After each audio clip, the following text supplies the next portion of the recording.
El caldero mágico. Charlas junto al fuego y susurros de tinta. Un espacio para la voz que te guía entre las sombras.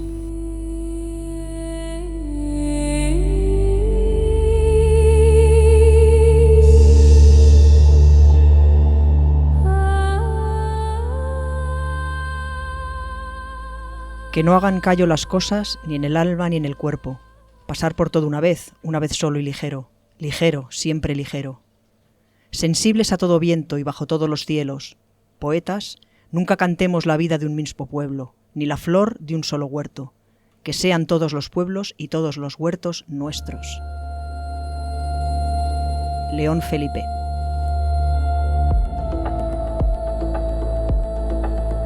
Bienvenidas, bienvenidos un mes más a este espacio íntimo y nocturno que emitimos desde Radio Enlace, la emisora comunitaria de Hortaleza. ¿Listas para hacer la magia, compañeras? Siempre. Claro que sí. El caldero mágico somos Ana, Lucía y Morgan, pero en nuestra hoguera, que encenderemos una vez al mes en esta misma franja horaria, es decir, el tercer viernes de mes a las 11:30 de la noche, queremos contar con todas vosotras, porque sin oyentes que nos arropen, nada de esto tendría la misma gracia.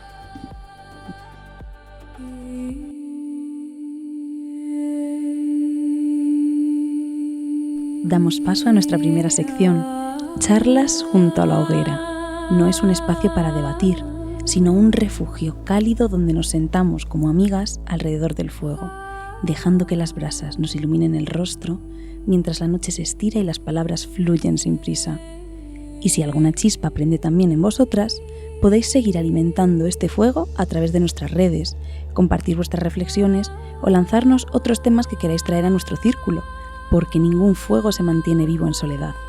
Nos encontraréis en redes como El Caldero Mágico FM o en nuestro correo calderomágicoresponde@gmail.com. Hoy vamos a conversar sobre el poder de la mente. ¿Quién se atreve a empezar, compañeras? Bueno, voy a romper el hielo, pero ya os avisamos que esto va a ser largo, porque nos hemos venido arriba con el tema que nos encanta y lo vamos a abordar cada una desde un punto de vista. Yo quiero traer el tema de los aportes recientes que la neurociencia ha hecho a la psicoterapia, que reflejan claramente este poder de la mente del que hablamos. Los avances en neurociencia de las últimas décadas han transformado la comprensión de cómo se producen el cambio psicológico y la recuperación tras experiencias adversas. La evidencia muestra que el cerebro mantiene una capacidad de reorganización funcional y estructural a lo largo de la vida, lo que se llama neuroplasticidad, lo que proporciona una base biológica para la eficacia de las intervenciones psicoterapéuticas. Técnicas de neuroimagen y otros métodos de investigación han permitido observar cómo las intervenciones psicológicas pueden asociarse a cambios en redes cerebrales implicadas en la regulación emocional, la atención, la memoria y el procesamiento del estrés. Todo esto ha contribuido a comprender cómo funciona el cerebro y nuestro sistema nervioso. La neurociencia demuestra, por tanto, como resumen, que la mente y el cerebro mantienen una relación dinámica. Nuestros pensamientos, emociones, experiencias y comportamientos modifican continuamente el cerebro, o sea, la parte orgánica. Y esos cambios cerebrales, a su vez, influyen en cómo pensamos, sentimos y actuamos.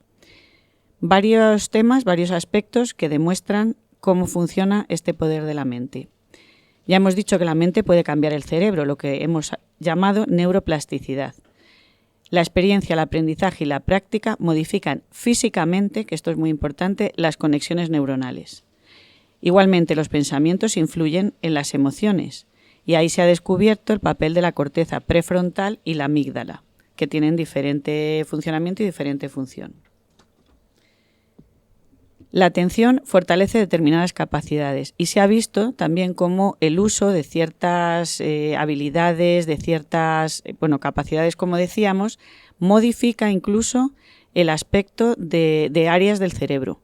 Por ejemplo, los músicos tienen más, músicos que llevan años ejerciendo su arte y su disciplina, pues tienen una parte de la corteza más desarrollada que otras personas, dedicadas a otros temas. La meditación transforma la mente, eso se han hecho estudios de meditación y mindfulness y también se observan cambios. Las expectativas pueden influir en el cuerpo, es decir, lo que nosotros pensamos. Aquí se puede hablar de los medicamentos llamados placebo, que tienen efecto porque nosotros mismos nos convencemos de que nos estamos sanando y eso produce un efecto. Y luego el aprendizaje continuo mantiene el cerebro activo. Por lo tanto, lo que la evidencia nos permite afirmar a día de hoy es que el cerebro cambia durante toda la vida, no eso que nos contaban, que las neuronas se mueren y ya nos quedamos así, sino que el cerebro progresa, cambia y evoluciona a lo largo de la vida, que la práctica deliberada mejora habilidades y se crean nuevos circuitos neuronales o se reorganizan otros existentes, y lo ya dicho de que los pensamientos influyen en las emociones y el comportamiento, y que las intervenciones psicológicas eficaces producen cambios medibles. Y hasta aquí la defensa del poder de la mente desde la ciencia. Luego os quería comentar un par de técnicas que se están empleando recientemente, pero eso después de que mis compis intervengan. Bueno, pues yo voy a hablar de la relación entre el pensamiento, la mente y el lenguaje. El lenguaje no solo refleja el pensamiento, sino que lo moldea y lo estructura. Corrientes como la psicología y la ciencia cognitiva demuestran que las palabras que elegimos activan respuestas internas, emociones y hasta nuestra percepción de la realidad, operando como un vehículo fundamental de la mente. Creo que Lucía luego hablará de ello. La mente y el lenguaje están íntimamente entrelazados en un diálogo constante donde el pensamiento da forma a las palabras y a su vez el lenguaje estructura nuestra cognición. Esta compleja relación es estudiada desde múltiples disciplinas, incluyendo la filosofía de la mente, la psicolingüística y las ciencias cognitivas. Grandes teóricos han debatido sobre la relación y jerarquía entre pensamiento y lenguaje: Piaget, Vygotsky, Sapir y Chomsky, entre otros. A diferencia de otros psicólogos, tanto anteriores como contemporáneos, Vygotsky afirmaba que el pensamiento y el lenguaje, como funciones mentales superiores, tenían raíces genéticas diferentes, es decir, un origen diferente. Eso sí, se desarrollan en una continua influencia recíproca. En este sentido, se diferenciaba claramente de las posturas que defendían un continuismo entre intelecto y los procesos psicolingüísticos. Por ejemplo, Jean Piaget, un biólogo suizo reconocido por su teoría cognitiva constructivista del desarrollo de la inteligencia, sostenía que el desarrollo cognitivo antecede al lenguaje. Para él, el pensamiento se construye a través de la acción y la interacción con el entorno, antes de que el niño adquiera la capacidad simbólica del habla. En cambio, Vygotsky proponía que pensamiento y lenguaje tienen raíces genéticas distintas, pero en un punto de su desarrollo, aproximadamente a los 2 años de edad, se intersectan. A partir de ahí, el pensamiento se vuelve verbal y el habla se vuelve racional, volviéndose interdependientes. Por tanto, para Vygotsky, pensamiento y lenguaje se desarrollan de forma independiente. No se le escapaba la interrelación que se establece entre ambas capacidades. Sin embargo, defendió tanto la existencia de estadios de desarrollo del habla preintelectuales como de pensamiento e inteligencia prelingüístico. En suma, el desarrollo evolutivo del niño, de hecho, es el resultante no tanto de cambios en las dos funciones como de cambios en las conexiones mutuas entre ellas. En un momento concreto, decía, dichas líneas se encuentran, por lo que el pensamiento se hace verbal y el habla racional. Siguiendo este hilo, Vygotsky, al igual que Kohler, defendió que otros animales podían tener inteligencia y lenguaje, como es el caso de los primates no humanos, pero que dichas capacidades estaban disociadas. Esas estrechas correspondencias que he dicho entre el pensamiento y el lenguaje propias del ser humano no se dan en los antropoides. Y nos podíamos preguntar, ¿es el lenguaje entonces una capacidad innata con la que nacemos o por el contrario tiene un origen cultural y por tanto es aprendido o adquirido como tantas otras conductas inteligentes humanas? Dentro de la psicología del lenguaje, así como de la lingüística, el debate renació con el lingüista Noam Chomsky. Para Chomsky, el lenguaje no se aprende, sino que forma parte de nuestro equipamiento genético y se desarrolla a partir de procesos madurativos, siendo el ambiente un mero mecanismo disparador. Desde esta perspectiva, el lenguaje es cualitativamente distinto del resto de conductas inteligentes. Es como un módulo cognitivo y, por tanto, sus estructuras y modo de funcionamiento son en buena medida automáticos, encapsulados y no influidos por el resto de la cognición. Los defensores de una capacidad innata del lenguaje, específica del ser humano, como Chomsky, suscriben la denominada teoría de la discontinuidad. Según esta teoría, la diferencia entre el lenguaje y los sistemas de comunicación de otras especies es cualitativa, como la trompa del elefante lo es del hocico de los animales, de otros animales. Los rasgos universales del lenguaje son, por tanto, propios de la especie y específicos para esta tarea. Por su parte, o por otra parte, la teoría de la continuidad afirma que la diferencia entre lenguaje y comunicación animal es cuantitativa. El lenguaje humano se desarrolló a partir de sistemas de comunicación animal más primitivos. Para esta postura, el lenguaje es el sistema más complejo de comunicación del reino animal, porque las habilidades generales de aprendizaje del ser humano son también las más complejas y eficientes. Lenguaje e inteligencia van unidos para la teoría de la continuidad. El lenguaje depende, es parte integrante y producto del resto de capacidades cognitivas. En cambio, para la teoría de la discontinuidad, inteligencia y habla son independientes. Lógicamente, desde la perspectiva continuista, debe ser posible encontrar rasgos propios del lenguaje en otras especies animales, aunque quizá no tan desarrollados como en el ser humano. Veamos qué se ha aprendido tras Vygotsky y del estudio de la conducta comunicativa de otros animales. Algunos sistemas de comunicación animal han llamado poderosamente la atención a los investigadores por exhibir rasgos propios del lenguaje humano. Así, ya hace un tiempo se comprobó que las abejas, a través de una danza circular y del movimiento de sus alas, podían comunicar al resto de la colmena la localización de una fuente de néctar, o sea, de unas flores. Este tipo de comunicación implica la transmisión de información objetiva y variable, no referida a estados de ánimo, pudiendo transmitir distancia, dirección y cantidad. Además, exhibe los rasgos de semanticidad y desplazamiento. Puede referirse a objetos que no están presentes temporal o espacialmente. Vamos, que tiene un alto grado de sofisticación. Sin embargo, con experimentos de otra persona, von Fries, demostraron que el lenguaje de las abejas no es un sistema abierto, no exhibe una de las características más relevantes del lenguaje humano, que es la productividad. Las abejas no pueden comunicar información nueva u otra referida a algo diferente a las flores. Otra especie que recibió una considerable atención son los monos velvet de África Oriental, los cuales emiten distintas llamadas de alarma ante distintos depredadores, provocando respuestas apropiadas en el resto de los monos. Se ha especulado que dichas señales de alarma son equivalentes a las palabras del lenguaje. Por ejemplo, se ha comprobado que un tipo concreto de llamada significa que un águila está aproximándose. Otra señal significa que lo hace una serpiente, y así. La naturaleza semántica de dichas llamadas fue comprobada por Seyfarth y Cheney. Sin embargo, existen una serie de diferencias cualitativas entre el lenguaje humano y las señales de los velvets o de otras especies. No existe nada en los animales que se corresponda a elementos gramaticales o a la sintaxis. Las llamadas animales, por ejemplo, no pueden modificarse para incluir diferentes matices o significados. La relación entre las señales de los animales y el mundo real es completa. Ningún sistema animal tiene llamadas para cualquier cosa de la que no haya evidencia sensorial, como por ejemplo un unicornio, o que no tenga un significado evolutivo y adaptativo para la especie. Y el lenguaje humano es componencial, mientras que las llamadas y los signos animales no pueden descomponerse en partes constituyentes. Pero por encima de todo, los seres humanos pueden comunicar cualquier cosa que se les ocurra, mientras el repertorio de señales y de conceptos que pueden comunicar los animales es limitado.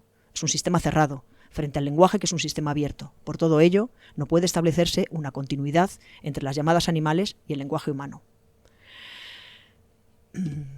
A riesgo de ser pesada, voy a pasar a otro aspecto. Diversas corrientes psicológicas y neurocientíficas han demostrado que el lenguaje no solo refleja el pensamiento, sino que también lo modela. La hipótesis de la relatividad lingüística de Sapir-Whorf sostiene que la estructura de un idioma influye, en el caso de Sapir, y determina, en el caso de Whorf, la forma en que sus hablantes perciben y conceptualizan el mundo. Pero ya en los años 60 la idea de la relatividad lingüística tuvo un contraargumento personificado en Chomsky, como hemos visto antes, que explica la naturaleza innata y universal del lenguaje humano. También el estudio de Brent Berlin y de Paul Kay mostró que la terminología del color tiene restricciones semánticas universales. Todos los idiomas discriminan los colores primarios de la misma, o los llaman de la misma manera, cada uno en su idioma, con lo que la teoría de Sapir-Whorf fue desacreditada. Actualmente, una vista más equilibrada de la relatividad lingüística es apoyada por muchos lingüistas. La investigación actual está centrada en explorar los caminos en los cuales el lenguaje influye en el pensamiento y hasta qué punto. Voy a contaros algunos ejemplos porque la verdad son interesantes así para la gente que nos escucha. Hay unas tribus en el norte de Australia que no conocen las direcciones relativas a izquierda, derecha, arriba o abajo, ya que no hay palabras que hagan referencia a esos conceptos. En su lugar usan los puntos cardinales norte-sur, este y oeste. La consecuencia de pensar de esta manera es que los hablantes de esa lengua tienen un sentido de la orientación extraordinario. De forma parecida, los aymaras andinos perciben el tiempo de forma distinta a los occidentales. La idea de que el pasado está detrás y el futuro delante es completamente razonable para nosotros.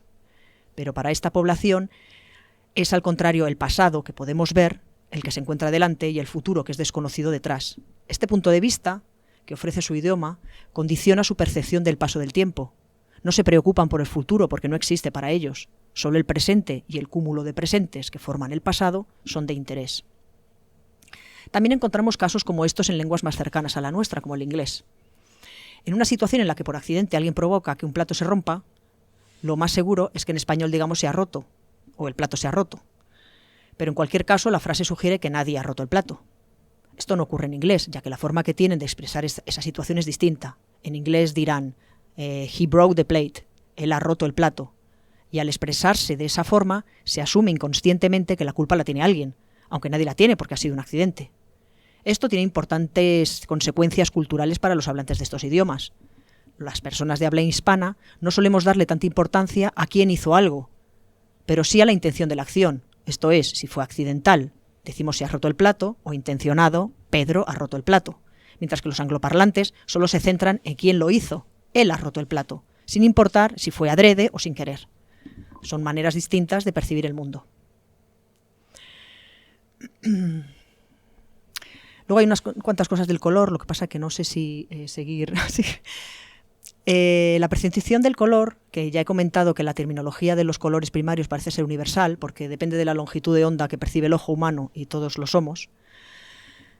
En cambio, en diferentes idiomas categorizan y nombran los matices de colores de manera diferente. Por ejemplo, el idioma ruso tiene palabras únicas para azul claro, gloluboy, y azul oscuro, sini, que no sé, como no sé ruso, pues y al igual que el italiano, como azuro y blue, o el chino, mandarín, que tiene unos límites raros entre el azul y el verde de las hojas de loto. Se ha demostrado que los hablantes de estas lenguas distinguen más rápidamente los matices entre los colores porque su lengua los clasifica claramente.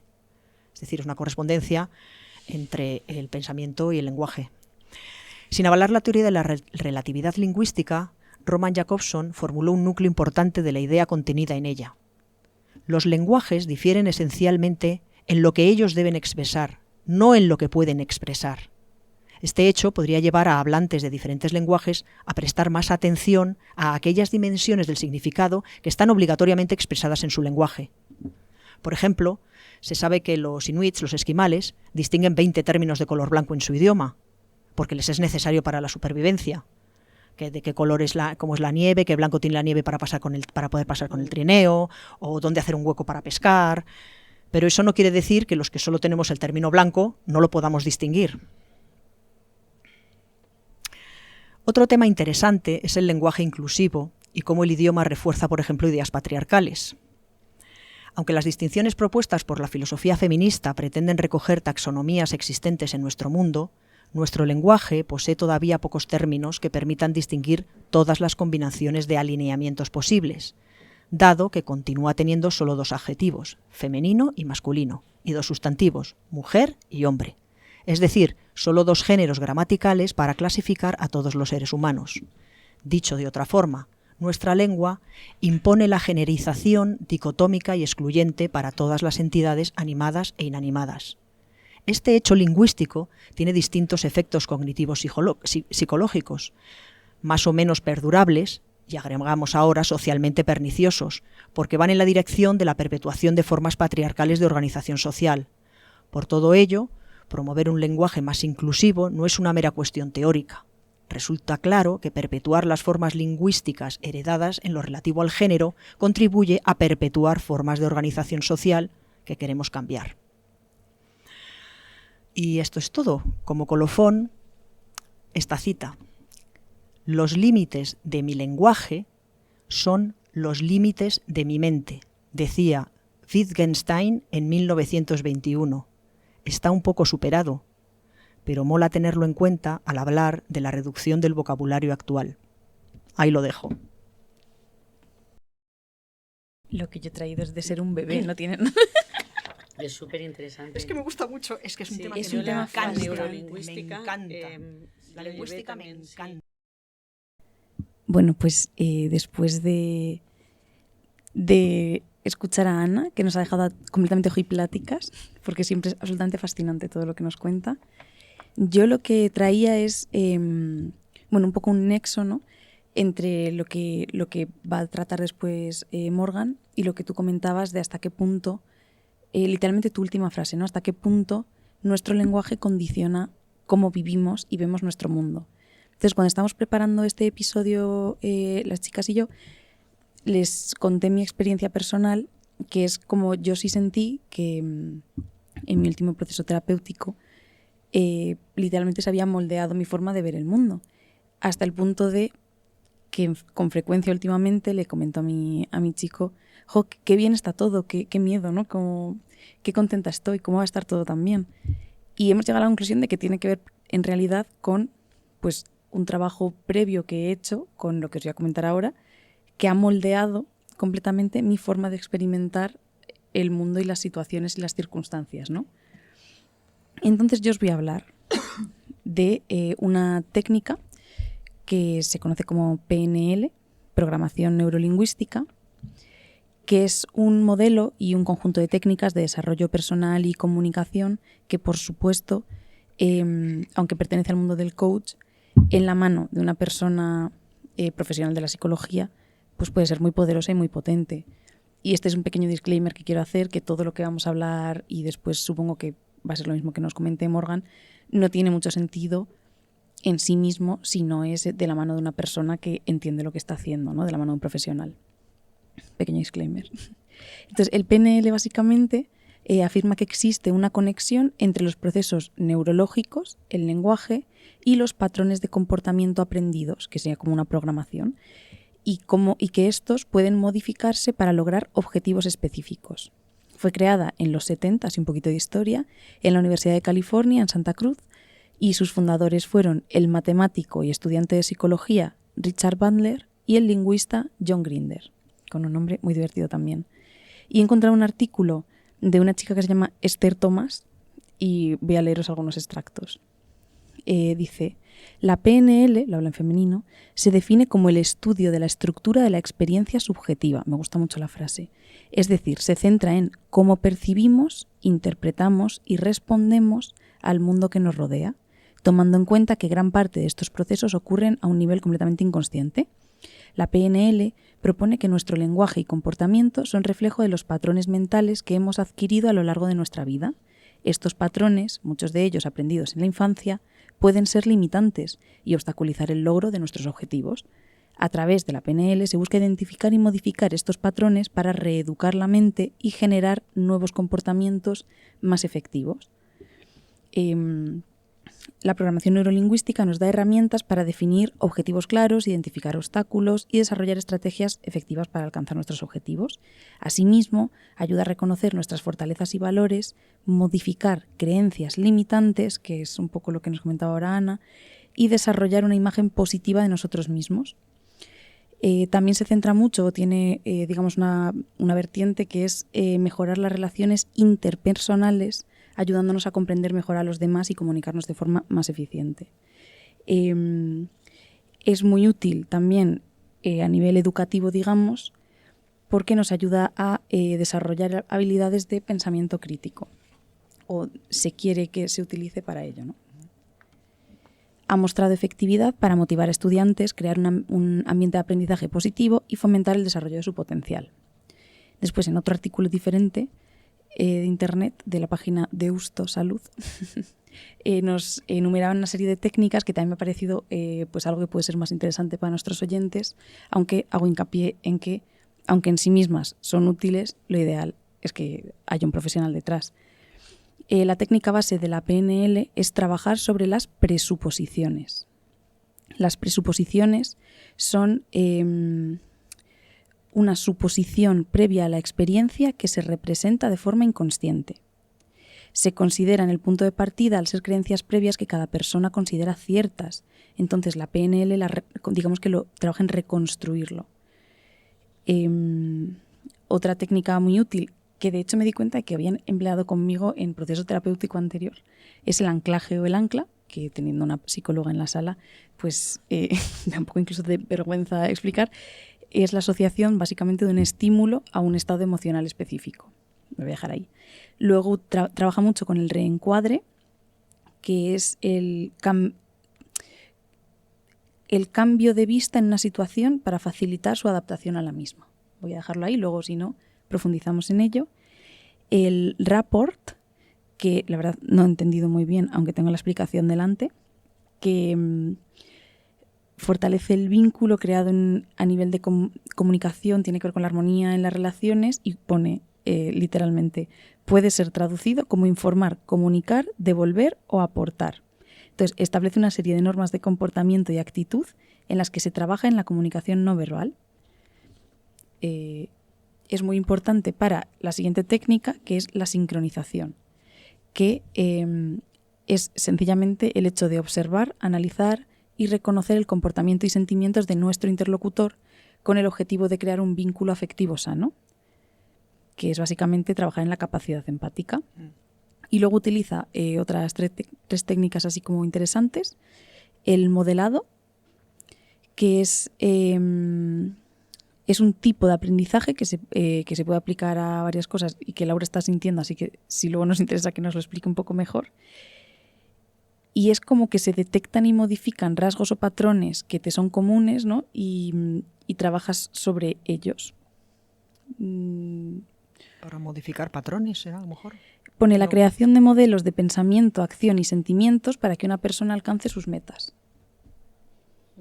Luego utiliza la metáfora, que es literalmente la metáfora, y la visualización, que es pues visualizar, no es exactamente manifestar, ¿no? Pero es, digamos, la prima científica de la manifestación.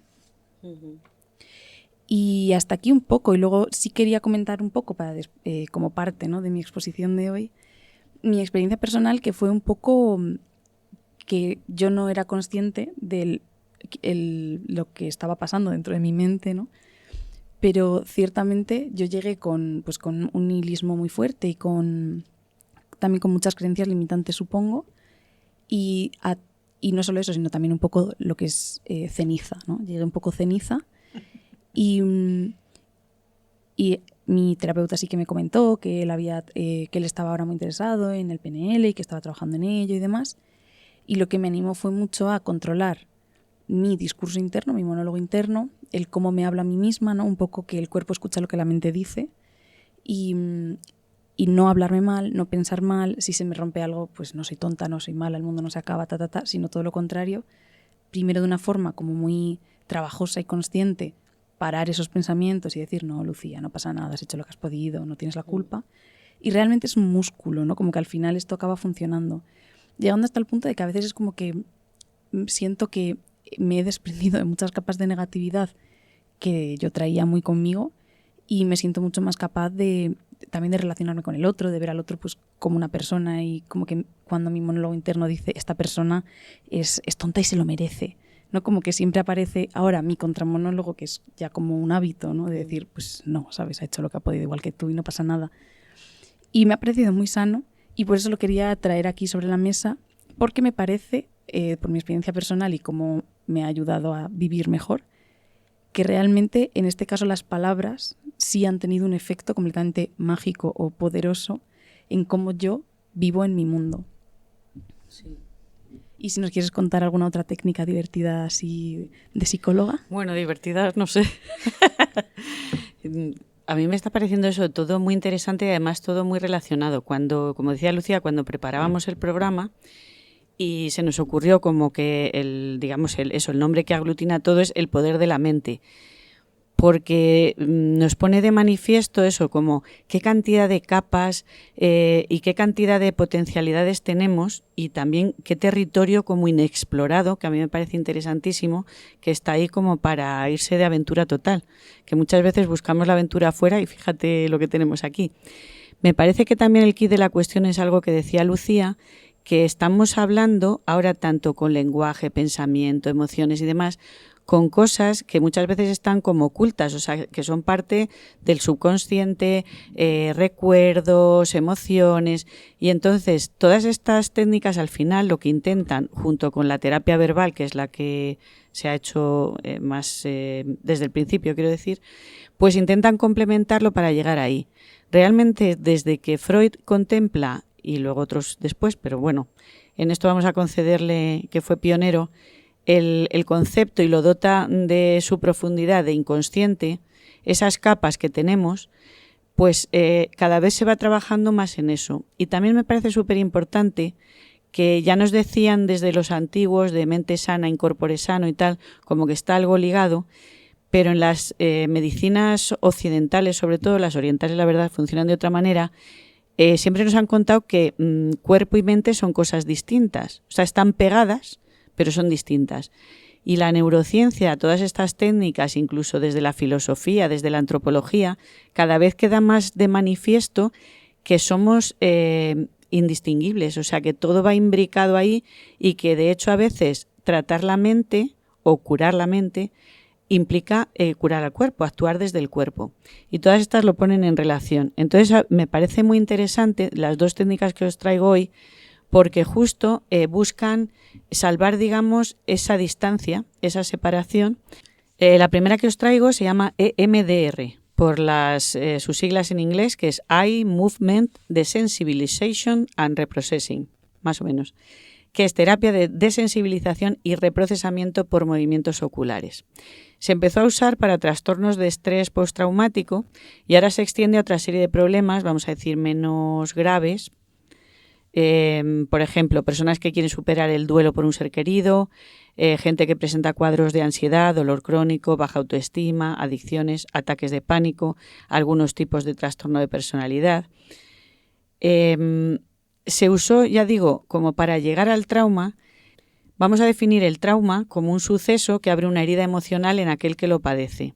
Tal es la incidencia que un trauma puede tener en la salud mental de un sujeto, que puede generarle miedo, ansiedad, insomnio, depresión, fobia, etc. La causa es que el paciente que ha experimentado el suceso traumático revive las emociones negativas que provocan dicho suceso, a veces sin tener acceso al recuerdo. O sea, a veces las emociones van como separadas. O sea, se llega a sentir en el cuerpo sin tener una noción verbal o un pensamiento racional sobre por qué te sale esa emoción, ¿no? Las emociones negativas que provocan dicho suceso se quedan bloqueados y el sujeto puede sufrir pesadillas o lo que se llama rememoración del tema o lo que sea. La terapia EMDR trata de que el paciente recuerde este hecho y comience a procesarlo para adaptarse a él. ¿Cómo funciona? Vale, el terapeuta trata de sincronizar los dos hemisferios del cerebro para que el paciente procese el suceso que ha ocasionado su trauma y pueda reducir los síntomas que le provoca y, por tanto, superarlo. Para ello, vamos a decir que tenemos dos hemisferios, derecho e izquierdo. El hemisferio izquierdo rige, digamos, la parte lógica, las reglas, lo verbal, y el hemisferio derecho sería lo instintivo, lo emocional, los impulsos. Ambos hemisferios deben trabajar como en sintonía, vamos a decir, para que las cosas funcionen bien. Entonces, la teoría que subyace a esto es que cuando se ha producido un trauma, muchas veces se produce como una ruptura entre la emoción, la parte como corporal, y la parte cognitiva, que a veces queda incluso, un trastorno de estrés postraumático grave puede derivar en una amnesia extensiva, ¿no? Entonces, de eso se trata. Y para ello lo que usa es, básicamente, se le llama el movimiento ocular, pero también se usa, ahora lo veremos, hay como tres formas de hacer EMDR, porque en el fondo lo que queremos es conectar los dos hemisferios. O sea, todo el rato vamos a trabajar con bilateralidad. Existen básicamente tres modos, ¿no?, de aplicar esto. Mediante abordaje visual, que es el más obvio, seguramente fue el primero que usaron, consiste en hacer que el paciente siga con los ojos los movimientos de un dedo del psicólogo o de un haz de luz de un lado al otro, ¿vale? Por delante de él, de derecha a izquierda. También se puede hacer a través de un abordaje cinestésico, porque hay gente que lo de los ojos no le funciona, a lo mejor le pone más nervioso o lo que sea. En el caso del abordaje cinestésico, lo que hace el profesional es dar pequeños toques alternativos sobre las rodillas, las manos o los hombros del paciente. A esta técnica se la conoce como tapping. Y por último, abordaje auditivo. El psicólogo emitirá sonidos en los oídos del sujeto de manera alterna para estudiar su reacción. Es decir, revives la emoción o el suceso traumático. Si es la emoción, intentas localizarla en el cuerpo y entonces se te aplica alguna de estas técnicas, los ojos, el tapping o lo de el sonido, que a veces con unos cascos, por ejemplo, se puede hacer muy bien, porque hay música ya concebida expresamente o sonidos de la naturaleza. Tienen que ser sonidos naturales, eso me parece algo muy curioso, porque ahora la IA está replicando esos sonidos como por ambos oídos y parece ser que no tienen efecto. O sea, a un nivel consciente tú no distinguirías, pero a un nivel inconsciente el cuerpo como que sí que distingue lo que es natural de lo que no. Entonces, en el momento que tú estás reviviendo la emoción y mediante estas técnicas se conectan los dos hemisferios, pues el propio sistema nervioso como que va integrando y va reprocesando esa experiencia anterior. La terapia MDR, además, se usa también para dolor crónico. La evidencia científica dice que mejora para cambiar los pensamientos negativos, o sea, a veces sin necesidad de verbalizar, lo puedes estar haciendo esto. Mejora la autoestima, porque eso es muy encaminado a lo que decía Lucía. Identificas pensamientos negativos y angustiantes, los transformas y por ahí va, ¿no? Y luego tiene una ventaja que requiere un mínimo de conversación. Entonces, muchas veces no es necesario que el paciente se pueda retraumatizar reviviendo el suceso, sino que a lo mejor solo te centras en la emoción y vas como sanándolo poco a poco. Y tampoco hay gente a lo mejor que o bien no lo recuerda o no es capaz de verbalizar totalmente y entonces le sirve esto. Y también es rápida, se considera una de las terapias breves y eso se puede hacer en pocas sesiones.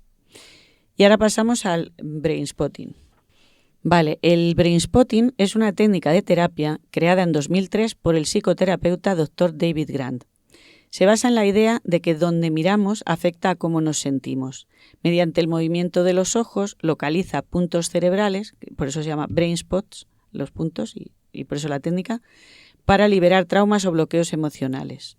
Igual, lo que hablábamos antes, información que quedó encapsulada o bloqueada en nuestro cerebro por contener un fuerte impacto emocional en algún momento de nuestra autobiografía.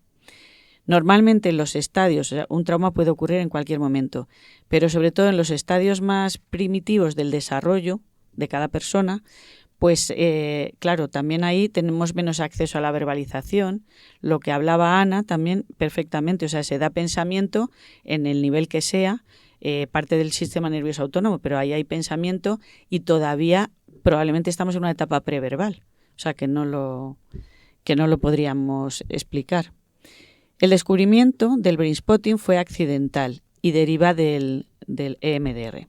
En el año 2003, el Dr. Grant estaba tratando a una patinadora olímpica de hielo que tenía bloqueos físicos para saltar. Mientras ella hablaba de su problema, el doctor notó que sus ojos temblaban y se quedaban fijos en un punto específico.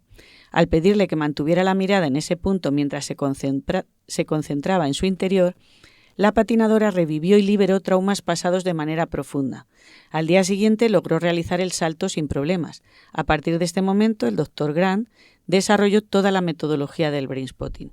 Por cierto que Grant es uno de los que tiene una lista en Spotify o no sé si en otras plataformas para lo de la música esta bilateral que os decía.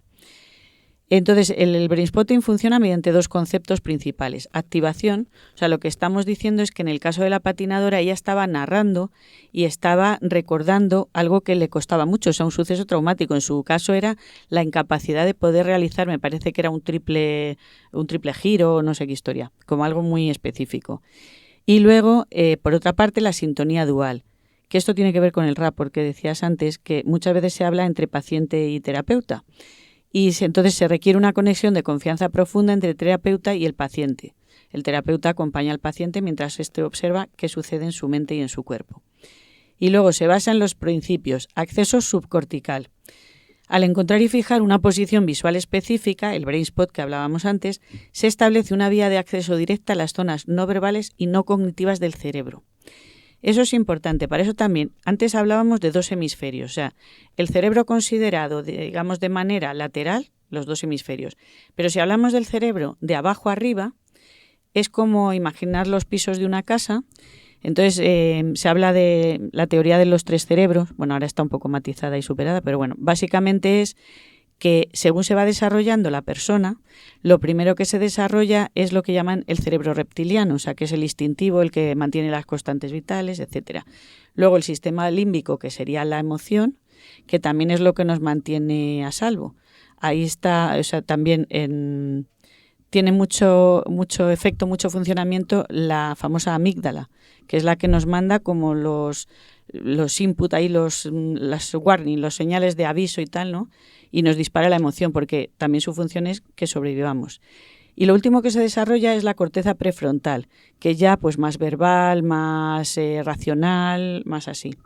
Entonces hay veces que, claro, algo está encapsulado como en los primeros estadios del desarrollo y encima asociado a emociones muy displacenteras de las cuales nuestra consciencia ha intentado huir. Entonces esto es una manera, cuando se abre un brain spot, o sea, tus ojos están en un punto que ya con el terapeuta, entre el terapeuta y paciente, lo han localizado.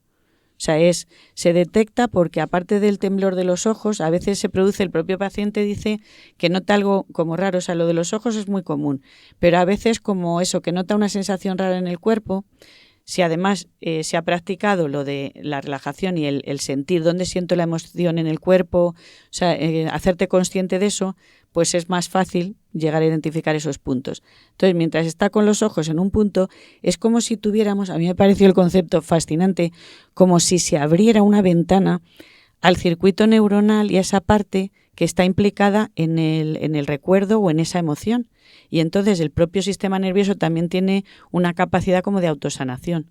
Entonces luego, además con ayuda también del terapeuta, esto se puede usar perfectamente, bueno, de hecho se usa a la vez que terapia verbal, ¿no? Por eso también dice que es importante lo que recordaba Lucía, pues un profesional con el que tengas confianza en todos los sentidos, ¿no? Y bueno, luego liberación somática, decíamos los siguientes principios, ya hemos hablado del acceso subcortical, o sea que llegamos como a la parte más profunda del sistema nervioso con esto. Y también liberación somática, permite procesar dolores emocionales y físicos, que por cierto en el cerebro los dolores emocionales y físicos muchas veces se actúan o, mejor dicho, implican la misma red neuronal. O sea, se manifiestan a nivel cerebral de la misma forma. Entonces, con esto pues se liberan, ¿no? Y sin necesidad, lo que decíamos antes, de verbalizar o revivir exhaustivamente el evento original. Y luego también se emplea, como en el caso de la patinadora, para acceder a estados internos positivos y mejorar el rendimiento deportivo creativo. Que eso, la programación neurolingüística que decía Lucía, es muy eficiente y esto también lo han usado. Y luego me ha gustado esta forma de explicarlo. Dicen, para entender cómo funciona el brainspotting, piensa en el cerebro como un ordenador que tiene muchos programas abiertos al mismo tiempo. Cuando ocurre algo muy triste o doloroso, se crea un fallo, trauma, en el sistema. Es decir, ahí es como que algo se rompe, algo se queda anclado o se queda encapsulado, que me ha gustado también esa expresión. Los ojos guían al terapeuta hasta la carpeta exacta donde se guardó ese mal recuerdo en el cerebro profundo. Cuando fijas la mirada en ese punto es como si le dieras al botón de reiniciar para que el cerebro borre el error y sane de forma natural. Y bueno, lo demás era cómo se practica en sesión, pero yo creo que ya ha quedado claro. Así que pasamos aquí al debate. Pero muy interesante. Estoy También hay tiesa, gente, me imagino con eso, de forma natural, habrá gente que vive más, yo no sé, más contenta o más con el mundo y con, ¿no? Porque de forma natural tiene esas técnicas o esa manera de que funcione su cerebro, ¿no? Sí, ¿no? Sí, por supuesto, habrá gente que de forma innata su monólogo interno sea positivo. Por ejemplo, entonces le llamamos a gente, pues la llamamos optimista o no, y es porque de forma natural o también por educación, no sé, o por aprendizaje, Claro, sí, de hecho, utiliza esas técnicas sin saber que las utiliza, ¿no? cuando hablábamos de la dimensión social de la psicología, que es algo que, bueno, que está ahí, ¿no? Que al final todo lo que vamos a hablar hoy es muy individual porque el cerebro está dentro de nuestra cabeza, pero los problemas de salud mental tienen una dimensión también social. Y yo estaba pensando mientras me preparaba lo de la PNL y tal, pero que no he querido enredar porque en realidad no tengo información real sobre el tema, hasta qué punto, como vivimos en un mundo en el que no se nos paran de mandar determinados mensajes, eso no es lo que produce que nuestros discursos internos sean muy, no sé ni qué palabra utilizar, ¿no? Pero sean como tristes y sean de... Negativos, muy censuradores. Muy censuradores, de como soledad. críticos. Nos meten a los policías dentro de la cabeza también. Es Dicen verdad. que hay sociedades, dice, es que estas sociedades, estos de las islas de no sé cuánto, qué contentos, ¿no? Bueno, pues porque tienen una manera de hablarse a sí mismos diferente y así es como ven el mundo de otra manera, ¿no? Totalmente. Y la verdad es que este modelo que hemos hecho hoy de conversar después de hablar las tres me ha gustado porque hemos estado un rato muy interesante, pero tengo la sensación de que se me van a quedar un montón de cosas que había pensado y que no voy a decir. Es verdad. Estaba pensando, cuando leyó Ana el tema de los animales y el lenguaje, que justo hoy lo he estado hablando con mi pareja por distintos experimentos que han hecho con distintos animales, que si los peces resulta que reconocen las caras de sus humanos mejor que los gatos, pero los gatos te reconocen muy bien por el olor y no sé qué. Y yo le decía a él, es que este es un melón que no se puede abrir, porque socialmente no estamos preparados para dignificar otras conciencias que no sean la humana, como otras inteligencias. Ya. Sí, bueno, somos especistas, entonces. Pero como que hasta el punto Yo lo de... soy, desde luego. O sea, Claro, todos lo somos, sería ridículo decir sí, que bueno, no, hay gente ¿no? que intenta, no sé. Hay que sobrevivir, lo primero es... gente que no come animales y tal es por hay es por muchas causas que no lo haces, ¿no? Pero es esa. Claro, sí, yo me refería más, yo hablaba con Sergio, claro, si un pez tiene la inteligencia suficiente o... Es que no sé ni cómo decirlo, ¿no?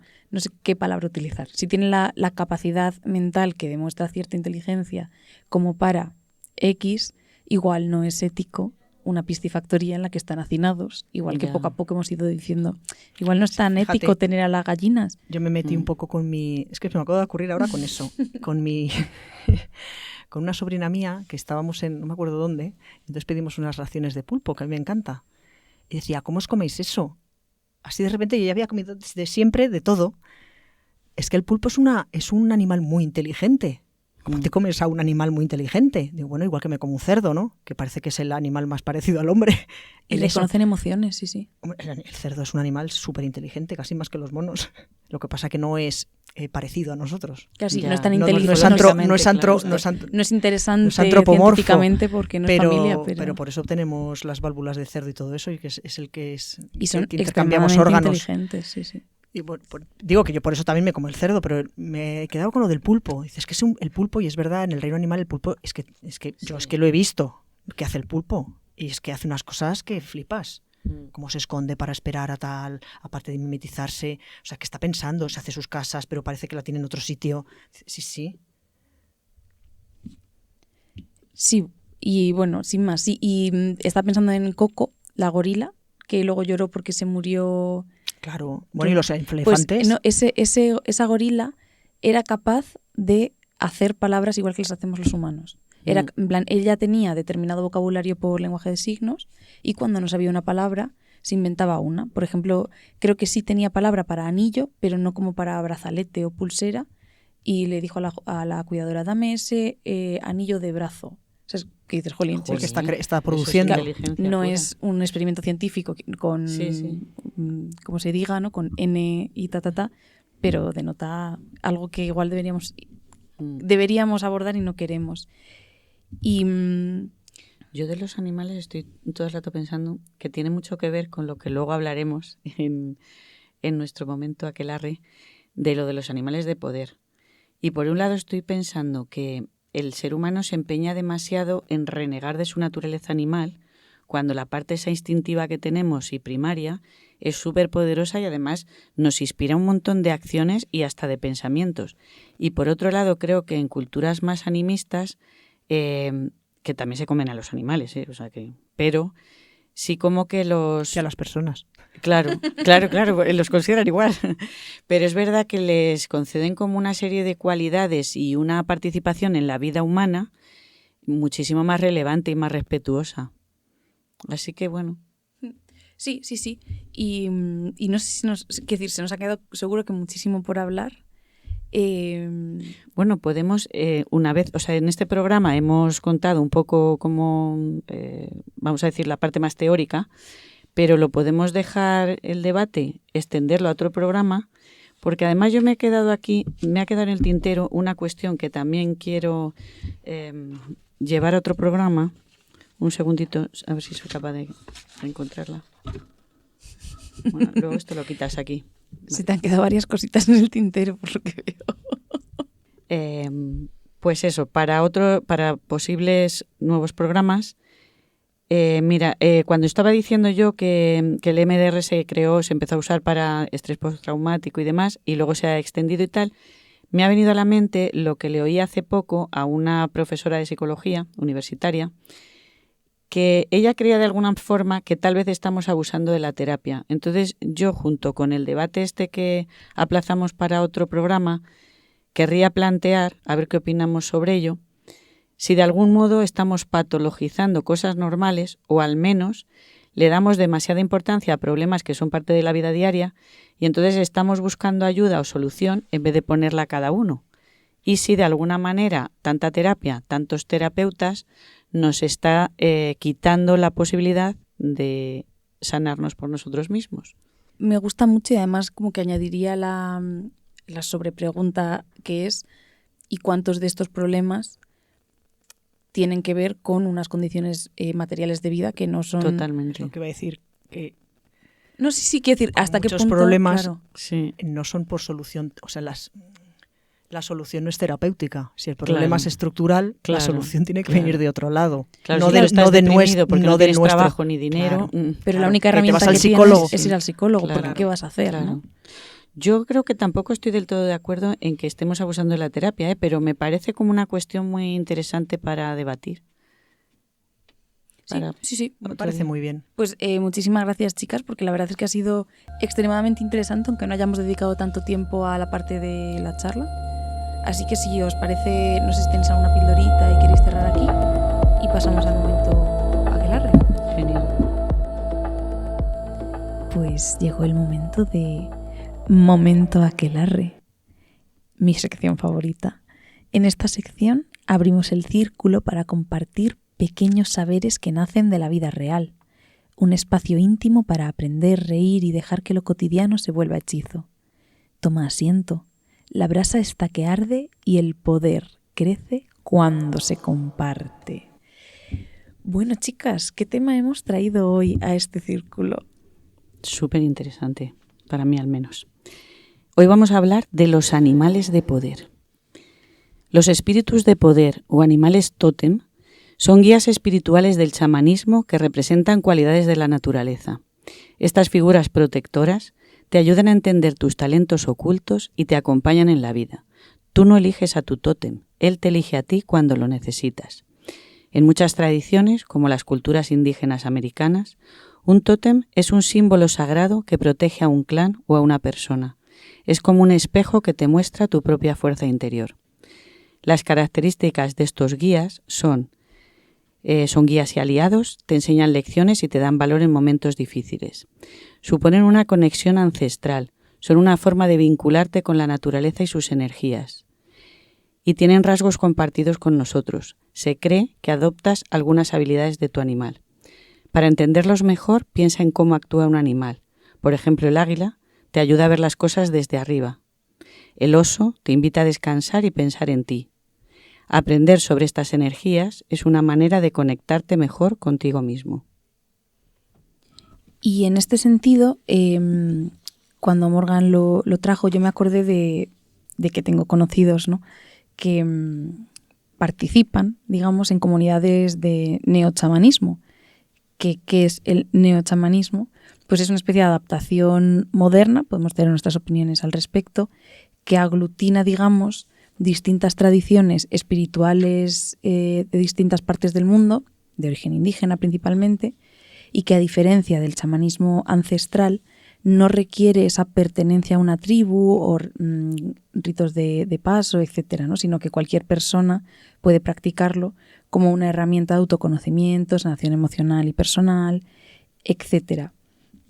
Y efectivamente me había preparado un poquito también de los animales, pero literal es 1000 veces mejor lo de Laura. Y lo que sí que me parecía muy interesante es cómo se encuentra el animal de poder en la tradición neochamánica. No sé si decir tradición, pero viene de los 70 el neochamanismo, creo.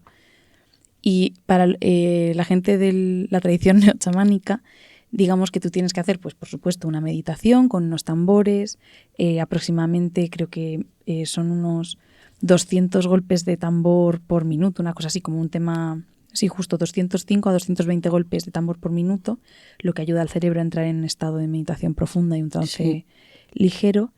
Entonces se te guía, por supuesto, por una persona, digamos, que está facilitando, ¿no?, ese momento. Se te guía para viajar a una dimensión espiritual que se denomina el mundo inferior, ¿no?, que no es el infierno ni nada parecido, sino simplemente se denomina así y tiene que ver con las raíces, la profundidad de la tierra, etcétera. No sé si Laura tenía algo desde este...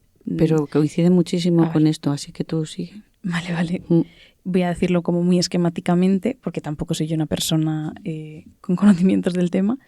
Entonces, bueno, como que para encontrar a tu animal de poder, una persona te va guiando en esta meditación para encontrarle y para visitarle en algunas ocasiones que lo necesites, ¿no? Y digamos que entras en una especie de trance ligero y vas a este mundo que es como lleno de bosques, es un mundo idílico, digamos.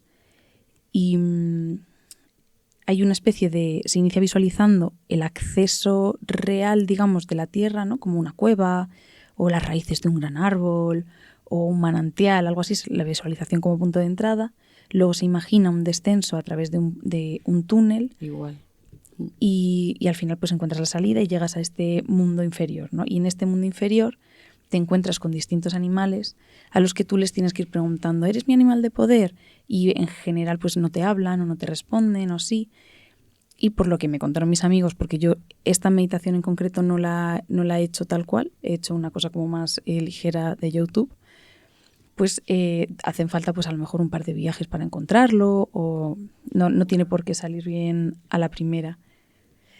Y finalmente encuentras un animal que te dice, sí, soy yo, ¿no? Y te acompaña en viajes meditativos posteriores a, para esta tradición, la tradición neochamánica, hay, digamos, también existen los lugares de poder, los lugares de sanación, entonces, bueno, pues hacen cosas que, conectándolo un poco con lo que decíamos antes, son viajes literalmente mentales, muy emocionantes y muy potentes. Sí. Y yo, si queréis, paro aquí. ¿Qué tenemos? Vale, pasamos. Yo lo que he encontrado, he investigado varias, porque hay varias meditaciones de ese tipo. Yo me lo tomo, igual que lo que decías tú, pues también como una meditación para relajarte, para indagar en tu mundo interior y tal. Y la que he encontrado para descubrir precisamente cuál es tu tótem de poder, si no lo conoces, porque hay otras de animal específico, es muy parecido a lo que dices tú. Se utiliza el viaje en el plano sutil a través de la visualización guiada. Esta meditación te permite descender a la madre tierra, al mundo de abajo, que es exactamente lo que decías tú, para que el animal se presente ante ti de forma espontánea. Entonces, si os parece, pues vamos a hacer aquí en la radio, para todo el que os apetezca probar, una meditación guiada para encontrar a vuestro animal de poder. Pues vamos allá, que comiencen a sonar los tambores.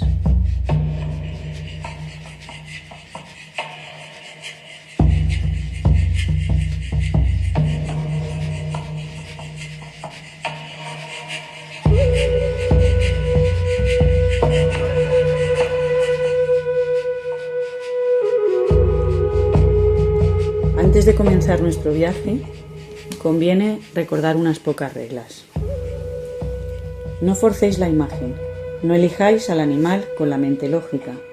Dejad que aparezca el que deba aparecer, aunque sea un insecto, un reptil o un ave pequeña. Todos tienen la misma fuerza. La regla de las 3 veces. Un animal es tu tótem si en la meditación lo ves desde 3 ángulos diferentes. O te mira fijamente 3 veces, o realiza una acción que capta tu atención 3 veces. Y ahora sí, comenzamos nuestra aventura anclándonos al momento presente y sintiéndonos conectados con nuestro cuerpo. Cerrad los ojos, respirad lentamente. No se trata de alterar la respiración, sino de observarla, de dejarnos mecer por ella, de sentir cómo entra el aire, cómo llena nuestros pulmones y cómo sale con cada exhalación, de manera que sale también la tensión, sale también cualquier malestar que pudiéramos sentir. Esto nos permite fluir, nos permite hacernos uno con el ritmo de la respiración, que es el ritmo de la tierra, el ritmo de los latidos, el ritmo de los tambores.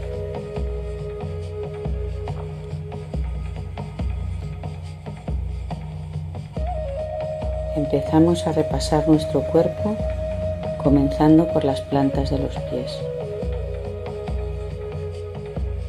Las sentimos en nuestra mente, las sentimos conectadas con la tierra, con el suelo.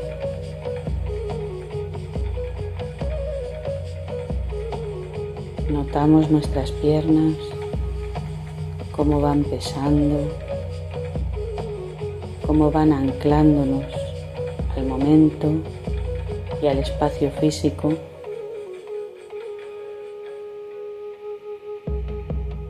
Los muslos están en contacto con la superficie, bien sea una cama, bien sea un asiento.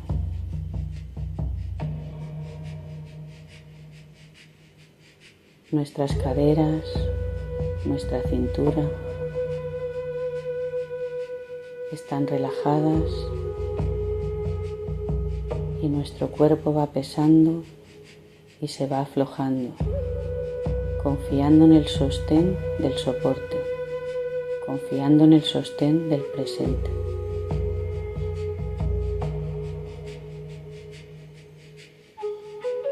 La espalda está relajada, los hombros que acumulan normalmente tensión se aflojan, se relajan y su propio peso se transmite a los brazos, al antebrazo, a las manos que reposan suavemente, cómodamente en el punto de nuestro cuerpo en el que las tengamos puestas. Los dedos se aflojan, la palma de la mano se afloja.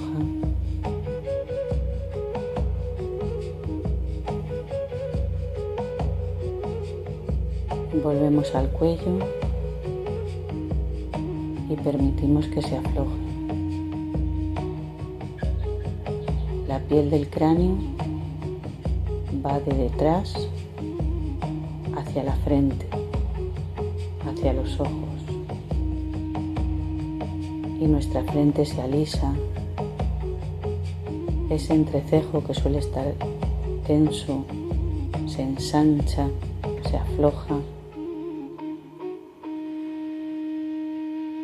y los párpados están suavemente cerrados,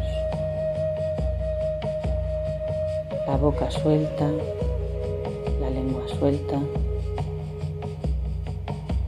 Todo nuestro cuerpo es un ancla.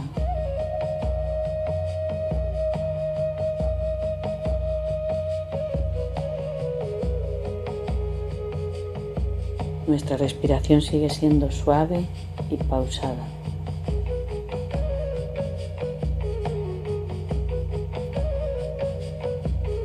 Y ahora sentimos cómo de nuestros pies van brotando raíces que bajan a la tierra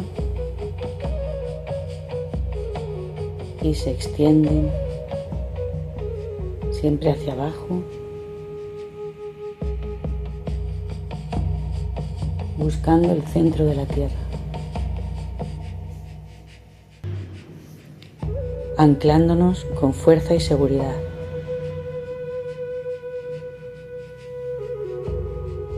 Nos sentimos seguros, nos sentimos plenamente conectados con el cuerpo y ahora damos permiso a nuestra imaginación para que nos lleve en esta aventura. Imaginamos un lugar de la naturaleza que nos transmita mucha paz.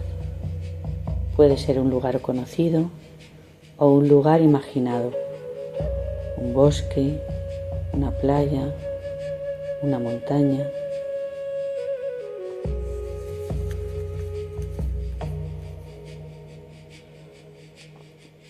Ahora caminamos por ese lugar buscando una entrada hacia el interior de la tierra. Puede ser el hueco de un árbol viejo, una cueva, una madriguera o un estanque de agua cristalina.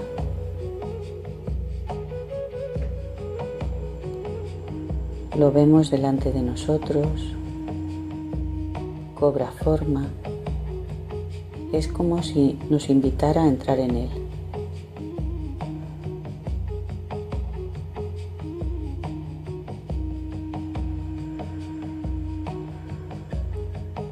Ahora entramos por ese acceso de forma segura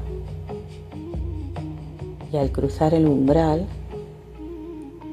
sentimos que empezamos a descender suavemente por un túnel seguro, envuelto en una luz tenue y cálida.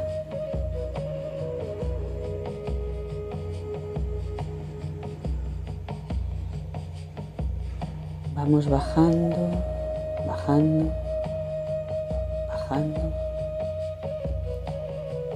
y al final del túnel salimos a un paisaje natural espectacular, virgen y lleno de vida. Este es el mundo de abajo.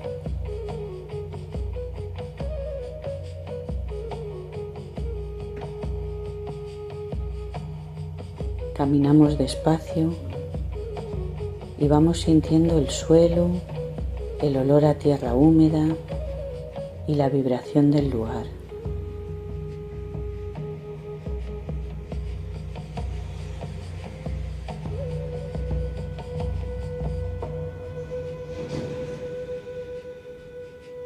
Nos paramos y pronunciamos mentalmente o en voz alta: estoy lista o estoy listo para conocer a mi animal de poder. Manifiéstate frente a mí.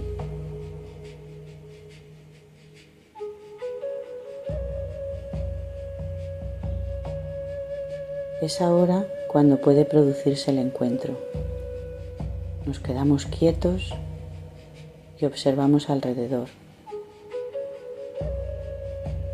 Prestamos atención al cielo, a los árboles, a las rocas o al agua. O tal vez preferimos cerrar los ojos, recogernos hacia el interior y confiar en que venga lo que tenga que venir. Si en ese momento no te visita tu animal de poder, no pasa nada, es normal. También tienes derecho a un momento para ti de recogimiento y habrá servido en todo caso para que se haya iniciado la llamada.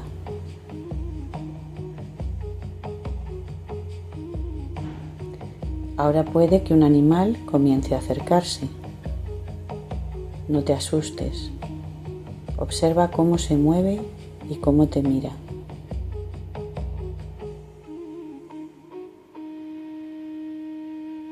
Míralo a los ojos y salúdalo con respeto. y pregúntale mentalmente: ¿eres mi guía espiritual? Espera su confirmación. Un gesto, puede ser una mirada o bien una sensación de paz absoluta. Puede ser también que sientas al animal aunque no lo veas, que sientas su energía, su presencia. No te esfuerces en identificarlo. Estamos fluyendo, estamos simplemente abriéndonos, iniciando la llamada.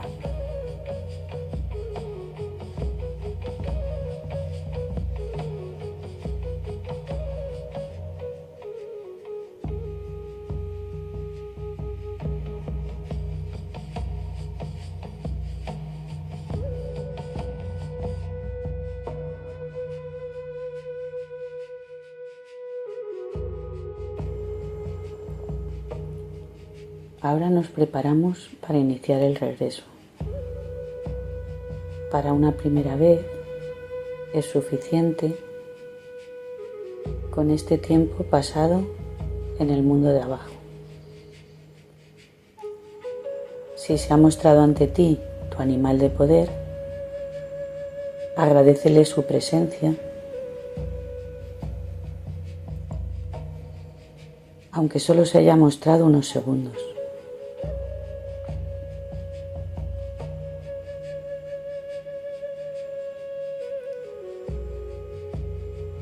Nos despedimos de él o de ella y caminamos de regreso hacia el túnel por el que hemos entrado. Volvemos a recorrer el túnel, pero en sentido inverso. Subimos suavemente, despacio, y volvemos al primer paisaje, al primer espacio donde comenzamos la aventura. Volvemos a cobrar conciencia de nuestro cuerpo, de nuestra respiración.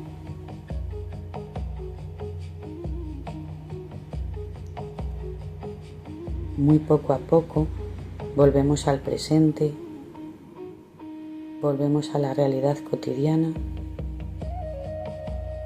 y nos hacemos conscientes de los sonidos que hay alrededor,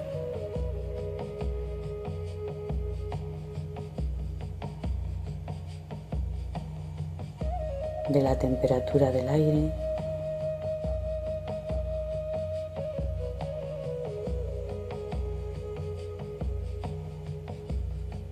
de todo nuestro cuerpo, desde los pies a la cabeza.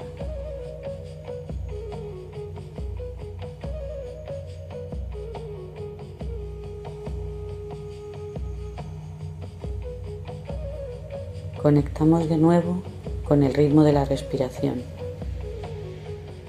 Inhalamos, exhalamos.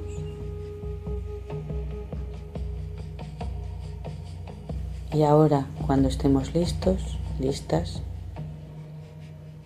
abriremos los ojos y esto habrá sido todo para este primer viaje.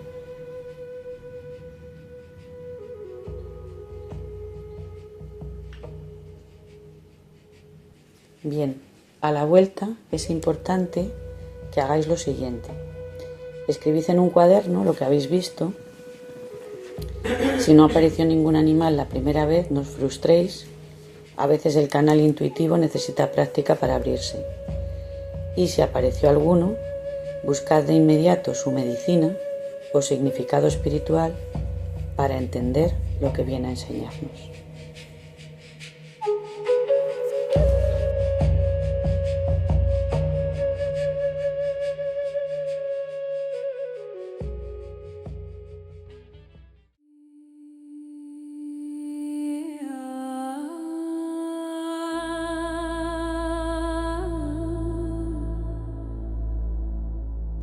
Y llegó el momento en que el ruido se apaga. Bajamos la voz, acercamos el oído al fuego y dejamos que las palabras se posen despacio. Textos que no explican ni convencen, solo acompañan, abren grietas suaves y nos recuerdan algo que quizá habíamos olvidado. Recíbelos como un susurro junto al fuego, sin prisa, sin juicio. Esto es Susurros de Tinta. Hoy vamos a leer uno de los relatos de La bruja de abril y otros cuentos de Ray Bradbury, La sabana. George, me gustaría que le echaras un ojo al cuarto de jugar de los niños. ¿Qué le pasa? No lo sé. Pues bien, ¿y entonces? ¿Solo quiero que le eches una ojeada o que llames a un psicólogo para que se la eche él? ¿Y qué necesidad tiene un cuarto de jugar de un psicólogo? Lo sabes perfectamente. Su mujer se detuvo en el centro de la cocina y contempló uno de los fogones, que en ese momento estaba hirviendo la sopa para 4 personas. Solo es que ese cuarto ahora es muy diferente de como era antes. Muy bien, echémosle un vistazo. Atravesaron el vestíbulo de su lujosa casa insonorizada, cuya instalación les había costado $30,000. Una casa que los vestía y los alimentaba y los mecía para que se durmieran, y tocaba música y cantaba y era buena con ellos. Su aproximación activó un interruptor en alguna parte y la luz de la habitación de los niños parpadeó cuando llegaron a 3 metros de ella. Simultáneamente, en el vestíbulo, las luces se apagaron con un automatismo suave. «Bien», dijo George Hadley. Se detuvieron en el suelo acolchado del cuarto de jugar de los niños. Tenía 12 metros de ancho por 10 de largo. Además, había costado tanto como la mitad del resto de la casa. «Pero nada es demasiado bueno para nuestros hijos», había dicho George. La habitación estaba en silencio y tan desierta como un claro de la selva un caluroso mediodía. Las paredes eran lisas y bidimensionales.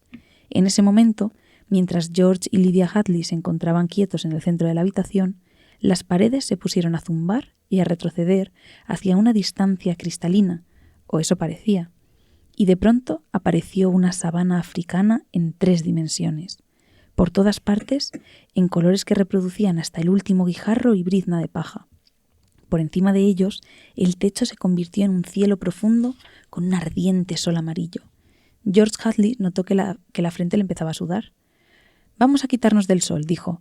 «Resulta demasiado real, pero no veo que pase nada extraño». «Espera un momento y verás», dijo su mujer. Los ocultos olorificadores empezaron a emitir un viento aromatizado en dirección a las 2 personas del centro de la chicharrante sabana africana. El intenso olor a paja, el aroma fresco de la charca oculta, el penetrante olor a moho de los animales, el olor a polvo en el aire ardiente. Y ahora los sonidos. El trote de las patas de lejanos antílopes en la hierba, el aleteo de los buitres. Una sombra recorrió el cielo y vaciló sobre la sudorosa cara que miraba hacia arriba de George Hadley. «Unos bichos asquerosos», le oyó decir a su mujer. Los buitres. «¿Ves? Allí están los leones. A lo lejos. En aquella dirección. Ahora se dirigen a la charca. Han estado comiendo», dijo Lydia. «No sé el qué». «Algún animal», dijo George Hadley. Alzó la mano para defender sus entrecerrados ojos de la luz ardiente. «Una cebra, una cría de jirafa, a lo mejor». «¿Estás seguro?», dijo la mujer, que sonó especialmente tensa. «No, ya es un poco tarde para estar seguro», dijo él divertido. «Allí lo único que puedo distinguir son unos huesos descarnados y unos buitres dispuestos a caer sobre lo que queda». «¿Has oído ese grito?», preguntó ella. «No, hace un momento. Lo siento, pero no». Los leones se acercaban, y George Hadley volvió a sentirse lleno de admiración hacia el genio mecánico que había concebido aquella habitación. Un milagro de la eficiencia que vendían por un precio ridículamente bajo. Todas las casas deberían tener algo así. Claro, de vez en cuando te asustaba con su exactitud clínica, hacía que te sobresaltases y te producía un estremecimiento. Pero qué divertido era para todos en la mayoría de las ocasiones, y no solo para su hijo y su hija, sino para él mismo cuando sentía que daba un paseo por un país lejano y después cambiaba rápidamente de escenario. Bien, pues allí estaba. Y allí estaban los leones, a unos 5 metros de distancia, tan reales, tan febril y sobrecogedoramente reales, que casi notabas su piel áspera en la mano. La boca se te quedaba llena del polvoriento olor a tapicería de sus pieles calientes, y su color amarillo permanecía dentro de tus ojos como el amarillo de un exquisito tapiz francés. El amarillo de los leones y de la hierba en verano, y el sonido de los enmarañados pulmones de los leones respirando en el silencioso calor del mediodía, y el olor de la carne en el aliento, sus bocas goteando. Los leones se quedaron mirando a George y Lydia Hadley, con sus aterradores ojos verde amarillentos. «¡Cuidado!», gritó Lydia. Los leones venían corriendo hacia ellos. Lidia se dio la vuelta y echó a correr. George se lanzó tras ella. Fuera, en el vestíbulo, después de cerrar de un portazo, él se reía y ella lloraba. Y los dos se detuvieron horrorizados ante la reacción del otro. —¡George! ¡Lidia! Oh, mi querida y dulce, mi pobre Lidia. Casi nos atrapan. Unas paredes, Lidia, acuérdate de ello. Unas paredes de cristal, es lo único que son. Claro, parecen reales, lo reconozco. África en tu salón, pero solo es una película en color multidimensional de acción especial, supersensitiva y una cinta cinematográfica mental detrás de las paredes de cristal. Solo son olorificadores y acústica, Lidia. Toma mi pañuelo. Estoy asustada. Lidia se acercó, pegó su cuerpo al de él y lloró sin parar. ¿Has visto? ¿Lo has notado? ¿Es demasiado real? Vamos a ver, Lidia. Tienes que decirles a Wendy y Peter que no lean nada más sobre África. Claro que sí, claro que sí. Le dio unos golpecitos con la mano. ¿Lo prometes? Desde luego. Y mantén cerrada la llave de esa habitación durante unos días hasta que consiga que se calmen los nervios. ¿Ya sabes lo difícil que me resulta Peter con eso? Cuando le castigué hace un mes a tener unas horas cerrada con llave esta habitación, menuda rabieta cogió. Y Wendy lo mismo. Viven para esa habitación. Hay que cerrarla con llave. Eso es todo lo que hay que hacer. Muy bien. De mala gana, George Hadley cerró con llave la enorme puerta.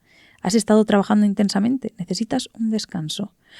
No lo sé, dijo ella, sonándose la nariz y sentándose en una butaca que inmediatamente empezó a mecerse para tranquilizarla. A lo mejor tengo pocas cosas que hacer. Puede que tenga demasiado tiempo para pensar. ¿Por qué no cerramos la casa durante unos cuantos días y nos vamos de vacaciones? ¿Te refieres a que vas a tener que freír tú los huevos? Sí, Lidia asintió con la cabeza. ¿Y zurcirme los calcetines? Sí, un frenético asentimiento y unos ojos que se humedecían. ¿Y barrer la casa? Sí, claro que sí. Pero yo creía que por eso habíamos comprado esta casa, para que no tuviéramos que hacer ninguna de esas cosas. Justamente es eso. No siento como si esta fuera mi casa. Ahora la casa es la esposa y la madre y la niñera.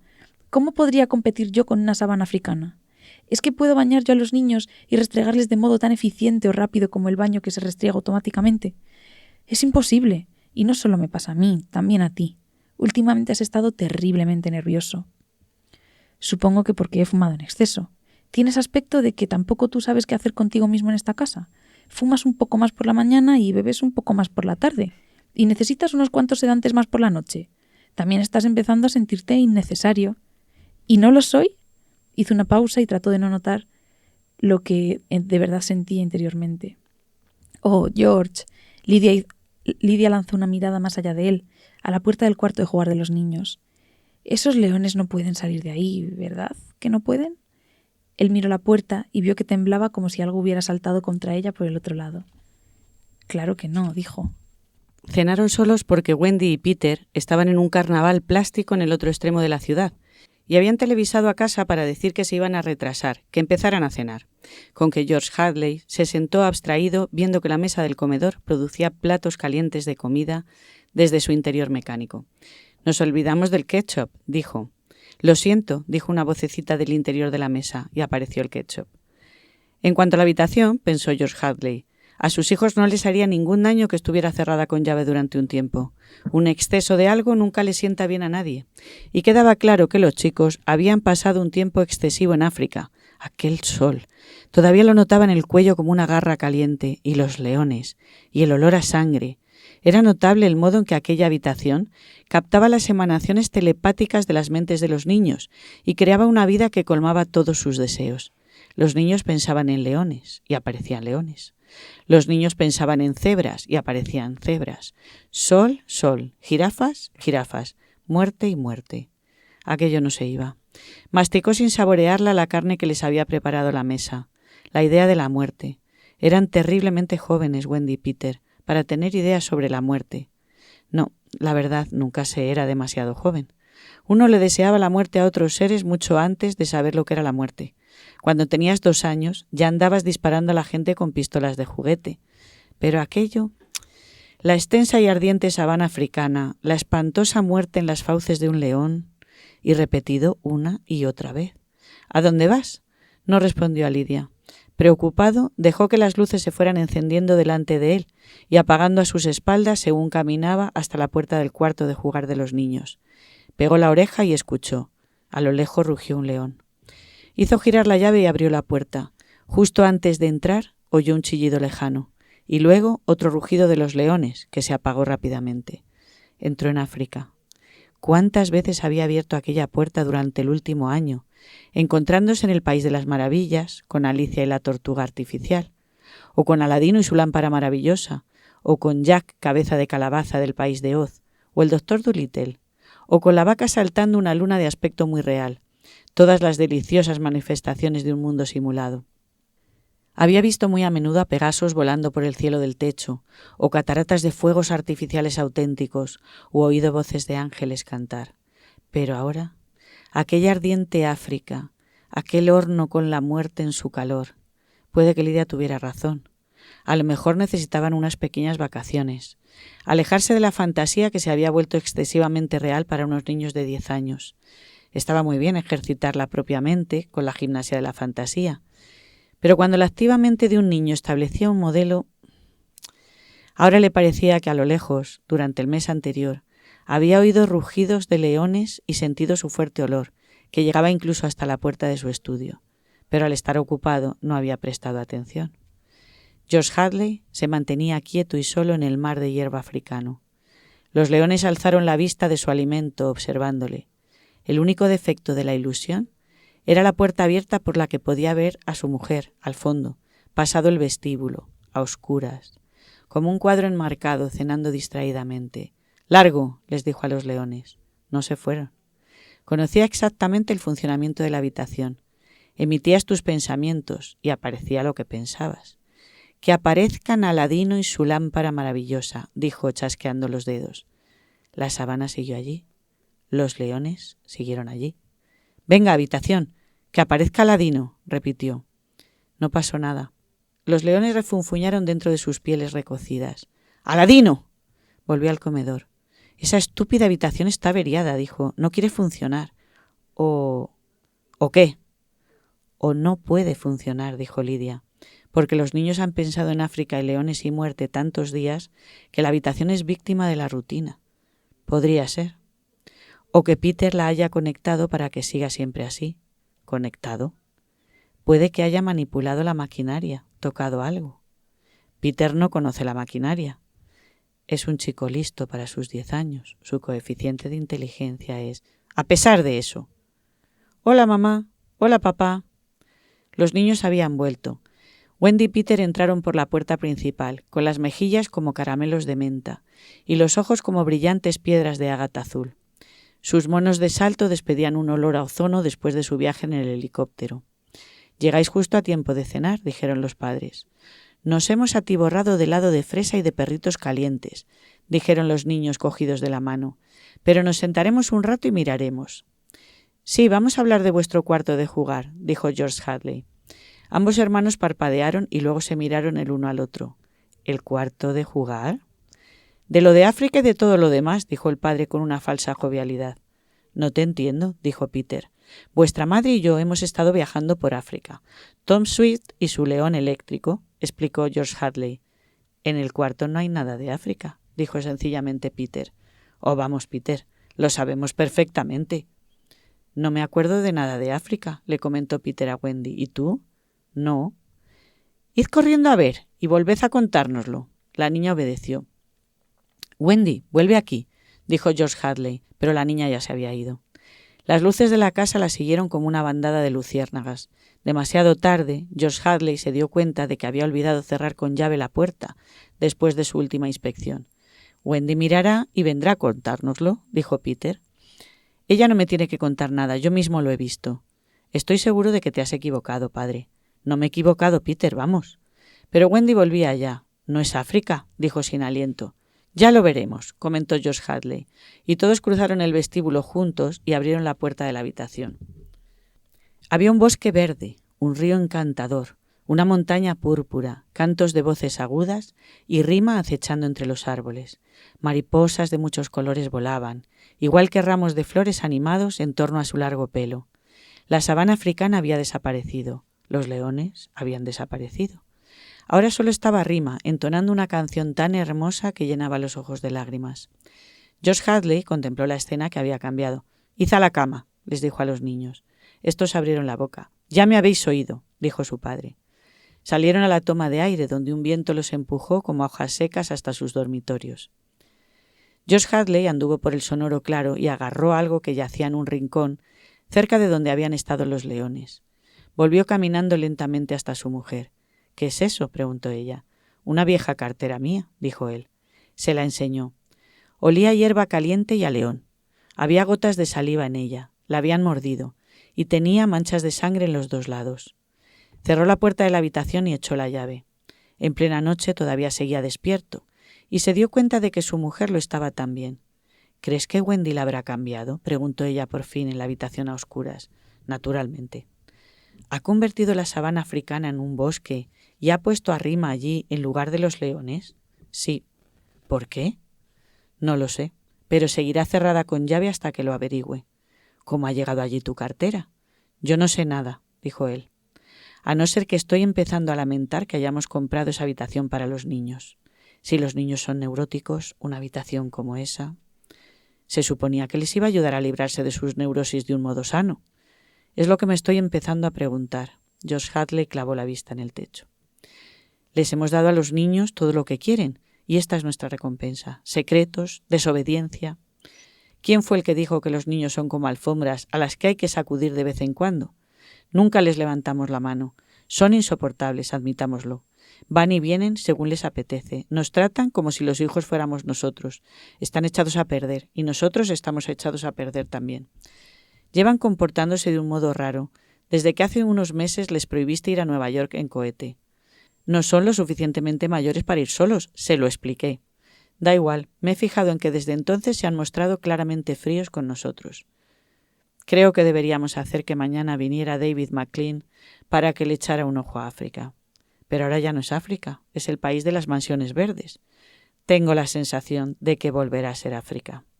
Unos momentos después oyeron los gritos. 2 gritos. 2 personas que gritaban en el piso de abajo, y luego rugidos de leones. «Wendy y Peter no están en sus dormitorios», dijo su mujer. Siguió tumbado en la cama con el corazón latiéndole con fuerza. «No», dijo él, «han entrado en el cuarto de jugar». «Esos gritos suenan a conocidos». «¿De verdad?» «Sí, muchísimo». Y aunque sus camas se esforzaron a fondo, los 2 adultos no consiguieron sumirse en el sueño durante otra hora más. Un olor a felino llenaba el aire nocturno. «Padre», dijo Peter. «¿Qué?» Peter se observó los zapatos. Ya no miraba nunca a su padre ni a su madre. «Vas a cerrar con llave la habitación para siempre, ¿verdad?» «Eso depende». «¿De qué?», soltó Peter. «De ti y de tu hermana. De que mezcléis África con otras cosas.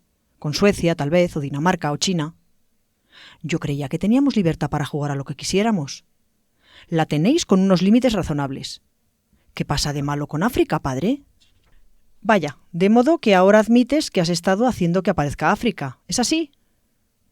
«No quiero que el cuarto de jugar esté cerrado con llave», dijo fríamente Peter. «Nunca». «En realidad estamos pensando en pasar un mes fuera de casa, libres de esta especie de existencia despreocupada». «Eso sería espantoso. Tendría que atarme los cordones de los zapatos. Yo, en lugar de dejar que me los ate el atador. Y lavarme los dientes, y peinarme y bañarme». «Bueno, sería divertido un pequeño cambio, ¿no crees?» «No, sería horripilante. No me gustó que quitaras el pintador de cuadros el mes pasado. Es porque quería que aprendieras a pintar por ti mismo, hijo. Yo no quiero hacer nada excepto mirar y oír y oler. ¿Qué otra cosa se puede hacer?» «Muy bien, vete a jugar a África». «¿Cerrarás la casa pronto?» «Lo estamos pensando. Creo que será mejor que no lo penséis más, padre». «No voy a consentir que me amenace mi propio hijo». «Muy bien». Y Peter penetró en el cuarto de jugar. «¿Llegó a tiempo?», dijo David McLean.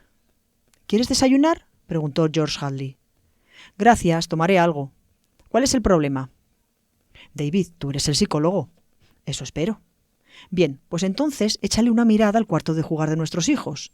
Ya lo viste hace un año cuando viniste por aquí. ¿Entonces no notaste nada especial en esa habitación?» «Pues no podría decir que lo notara. La violencia habitual, cierta tendencia hacia una ligera paranoia acá y allá, pues lo normal en niños que se sienten perseguidos constantemente por sus padres. Pero bueno, de hecho nada». Cruzaron el vestíbulo. «Cerré la habitación con llave», explicó el padre, «y los niños entraron en ella por la noche. Dejé que estuvieran dentro para que pudieran formar los modelos y así tú los pudieras ver. De la habitación salían gritos terribles. «Ahí lo tienes», dijo George Hadley. «Veamos lo que consigues». Entraron sin llamar. Los gritos se habían desvanecido. Los leones estaban comiendo. «Salid un momento fuera, chicos», dijo George Hadley. «No cambiéis la combinación mental. Dejad las paredes como están». Con los niños fuera, los dos hombres se quedaron quietos examinando a los leones agrupados a lo lejos, que comían con deleite lo que habían cazado. «Me gustaría saber de qué se trata», dijo George Hadley. «A veces casi lo consigo ver. ¿Crees que si trajese unos prismáticos potentes y...?» David McLean se rió. «Difícilmente». Se volvió para examinar las 4 paredes. «¿Cuánto hace que pasa esto?» «Pues hace algo más de un mes». «La verdad es que no me causa ninguna buena impresión». «Yo quiero hechos, no impresiones». «Mira, George, querido, un psicólogo nunca ve un hecho en toda su vida. Solo presta atención a las impresiones, a cosas vagas. Esto no me causa buena impresión, te lo repito. Confía en mis corazonadas y mi intuición. Me huelo las cosas malas. Y esta es muy mala. Mi consejo es que desmontes esta maldita cosa y lleves a tus hijos a que me vean todos los días para someterlos a tratamiento durante un año entero». «¿Es tan mala?» «Me temo que sí. Uno de los usos originales de estas habitaciones era que pudiéramos estudiar los modelos que dejaba la mente del niño en las paredes, y de ese modo estudiarlos con toda comodidad y ayudar al niño. En este caso, sin embargo, la habitación se ha convertido en un canal hacia ideas destructivas en lugar de una liberación de ellas. ¿Ya has notado esto con anterioridad? Lo único que he notado es que has echado a perder a tus hijos más que la mayoría. Y ahora los has defraudado de algún modo». «¿De qué modo?» «Pues que no les dejé que fueran a Nueva York. ¿Y qué más? He quitado algunos de los aparatos de la casa y los amenacé hace un mes con cerrar el cuarto de jugar como no hicieran los deberes del colegio. Lo tuve cerrado unos cuantos días para que aprendieran». Vaya. ¿Y significa algo eso? Todo. Donde antes tenían a un Papá Noel, ahora tienen a un ogro. Los niños prefieren a Papá Noel. Dejaste que esta cosa os reemplazara a ti y a tu mujer en el afecto de vuestros hijos. Esta habitación es su madre y su padre, y es mucho más importante en sus vidas que sus padres auténticos. Y ahora vas y la quieres cerrar. No me extraña que aquí haya odio. Se nota que brota del cielo. Se nota en ese sol. George, tienes que cambiar de vida. Lo mismo que otros muchos. La has construido en torno a las comodidades. Mañana te morirías de hambre si en la cocina funcionara algo mal. Deberías saber cascar un huevo. Sin embargo, desconéctalo todo. Empieza de nuevo. Llevará tiempo. Pero conseguiremos obtener unos niños buenos a partir de los malos dentro de un año. Espera y verás. Pero, ¿no será un choque excesivo para los niños cerrar la habitación bruscamente para siempre? Lo que yo no quiero es que profundicen más en esto. Eso es todo. Los leones estaban terminando su festín rojo. Los leones se mantenían al borde del claro observando a los 2 hombres. «Ahora estoy sintiendo que me persiguen», dijo McLean. «Ay, salgamos de aquí. Nunca me gustaron estas malditas habitaciones. Me ponen nervioso». «Los leones no son reales, ¿verdad?», dijo George Hadley. «Supongo que no habrá ningún modo de... ¿De qué?». «Pues de que se vuelvan reales». «No, que yo sepa». «¿Algún fallo en la maquinaria, una avería o algo?». «No». Se dirigieron a la puerta. «No creo que la habitación le guste que la desconecten», dijo el padre. «Bueno, a nadie le gusta morir, ni siquiera una habitación. Me pregunto si me odia por querer desconectarla». «Uy, la paranoia abunda por aquí hoy», dijo David McLean. «Puedes utilizar esto como pista. Mira». Se agachó y recogió un pañuelo de cuello ensangrentado. «¿Es tuyo?». «No». La cara de George Hadley estaba rígida. «¿Pertenece a Lidia?». Fueron juntos a la caja de fusibles y quitaron el que desconectaba el cuarto de jugar. Los 2 niños estaban histéricos. Gritaban y pataleaban y tiraban las cosas. Aullaban y sollozaban y saltaban tacos y daban saltos por encima de los muebles. «No le puedes hacer eso al cuarto de jugar, no puedes». «Vamos a ver, chicos». Los niños se arrojaron en un sofá llorando. «George», dijo Lydia Hadley, «vuelve a conectarla. Solo unos momentos.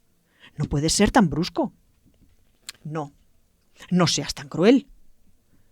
«Lydia, está desconectada y seguirá desconectada. Y toda la maldita casa morirá dentro de poco. Cuanto más veo el lío que nos ha originado, más enfermo me pone. Llevamos contemplándonos nuestros ombligos electrónicos mecánicos demasiado tiempo. Dios santo, ¿cuánto necesitamos una ráfaga de aire puro? Y se puso a recorrer la casa desconectando los relojes parlantes, los fogones, la calefacción, los limpiazapatos, los restregadores de cuerpo, las fregonas, los masajeadores y todos los demás aparatos a los que pudo echar mano. La casa estaba llena de cuerpos muertos, o eso parecía. Daba la sensación de un cementerio mecánico. Tan silenciosa. Ninguna de la oculta energía de los aparatos zumbaba a la espera de funcionar cuando apretaron un botón. «¡No les dejes hacerlo!», gritó Peter al techo, como si hablara con la casa, con el cuarto de jugar. «¡No dejes que mi padre lo mate todo!». Se volvió hacia su padre. «¡Te odio!». «Los insultos no te van a servir de nada». Quisiera que estuvieses muerto». «Ya lo estamos desde hace mucho. Ahora vamos a empezar a vivir de verdad. En lugar de que nos manejen y nos dé masajes, vamos a vivir». Wendy todavía seguía llorando y Peter se unió a ella. «Solo un momento, solo otro momento en el cuarto de jugar», gritaban. «Oh, George», dijo la mujer, «¿no les hará daño?». Muy bien, siempre que se callen. Un minuto, tenedlo en cuenta y luego desconectada para siempre». «¡Papá, papá, papá!». «Ah, no». «Papá, papá», dijeron alegres los chicos, sonriendo con la cara llena de lágrimas. «Y luego nos iremos de vacaciones. David McLean volverá dentro de media hora para ayudarnos a recoger las cosas y llevarnos al aeropuerto. Me voy a vestir. Conecta la habitación durante 1 minuto. Lidia, solo 1 minuto, tenlo en cuenta». Y los 3 se pusieron a parrotear mientras él dejaba que el tubo de aire le aspirara al piso de arriba y empezaba a vestirse por sí mismo. 1 minuto después apareció Lidia. «Ay, me sentiré muy contenta cuando nos vayamos», dijo suspirando. «¿Los has dejado en el cuarto?». «También yo me quería vestir. ¡Ay, esa espantosa África! ¿Qué le pueden encontrar?». «Bueno, dentro de 5 minutos o así estaremos camino de Iowa». «Señor, ¿cómo se nos ocurrió tener esta casa? ¿Qué nos impulsó a comprar una pesadilla?». «Pues el orgullo, el dinero, la estupidez». «Creo que será mejor que vea gente antes de que esos chicos vuelvan a entusiasmarse con esas malditas fieras». Precisamente entonces oyeron que llamaban los niños. «¡Papá! ¡Mamá! ¡Venid enseguida! ¡Enseguida!». Bajaron al otro piso por el tubo de aire y atravesaron corriendo el vestíbulo. Los niños no estaban a la vista. «¿Wendy? ¿Peter?». Corrieron al cuarto de jugar. En la sabana africana no había nadie a no ser los leones que los miraban. «¿Peter? ¿Wendy?». La puerta se cerró dando un portazo. «¡Wendy! ¡Peter!». George Hadley y su mujer se dieron la vuelta y corrieron a la puerta. «¡Abrid esta puerta!», gritó George Hadley, tratando de hacer girar el picaporte. «¡Han cerrado la puerta por fuera! ¡Peter!», golpeó la puerta. «¡Abrid!». Oyó la voz de Peter fuera pegado a la puerta. «No les dejéis desconectar la habitación y la casa», estaba diciendo. George Hadley y su mujer daban golpes en la puerta. «No seáis absurdos, chicos, es hora de irse. El señor McLean llegará en un momento a otro y...». Y entonces oyeron los sonidos. Los leones los rodearon por 3 lados, avanzaban por la hierba amarilla de la sabana, olisqueando y rugiendo. Los leones. George Hadley miró a su mujer y los 2 se dieron la vuelta y volvieron a mirar a las fieras que avanzaban lentamente, encogiéndose, con el rabo tieso. George Hadley y su mujer gritaron, y de repente se dieron cuenta del motivo por el que aquellos gritos anteriores les habían sonado tan conocidos. «Muy bien, aquí estoy», dijo David McLean a la puerta del cuarto de jugar. «Oh, hola». Miró fijamente a los niños que estaban sentados en el centro del claro merendando. Más allá de ellos estaban la charca y la sabana amarilla. Por encima había un sol abrasador. Empezó a sudar. «¿Dónde están vuestros padres?». Los niños alzaron la vista y sonrieron. «Oh, estarán aquí enseguida». «Bien, porque nos tenemos que ir». A lo lejos, McLean distinguió a los leones peleándose. Luego vio cómo se tranquilizaban y se ponían a comer en silencio a la sombra de los árboles. Los observó con la mano encima de los ojos entrecerrados. Ahora los leones habían terminado de comer. Se acercaron a la charca para beber. Una sombra parpadeó por encima de la ardiente cara de McLean. Parpadearon muchas sombras. Los buitres bajaban del cielo abrasador. «¿Una taza de té?», preguntó Wendy en medio del silencio.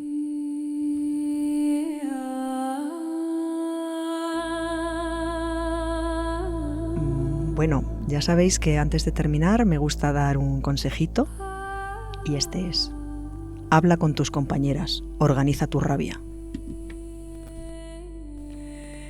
Bueno, chicas, pues ya podéis abrir los ojos y regresar a la realidad cotidiana, aunque seguramente, y nos gustaría, un poco más enriquecida. Y esto habrá sido todo por hoy. Nos volveremos a encontrar en la próxima hoguera.